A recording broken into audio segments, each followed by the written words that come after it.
Kapag ang isang pasyente ay naghahanda para sa kidney transplant, mahalagang hakbang ang pagkuha ng consultation mula sa kidney transplant doctor sa NKTI Outpatient Social Service. Ito ang unang pintuan tungo sa pag-asa. Step 1, i-scan ang QR code.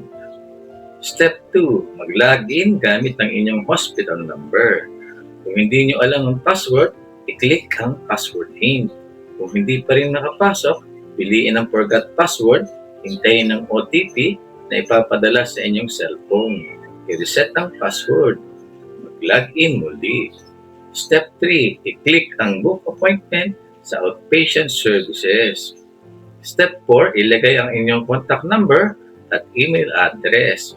Step 5, piliin ang kidney transplant clinic at petsa ng consultation. Green, available. Yellow, halos puno na. Red, fully booked o puno na. Step 6, i-upload ang mga kinakailangang dokumento. Referral ng social worker at Hope Pre-Transplant Orientation Certificate ng recipient at donor.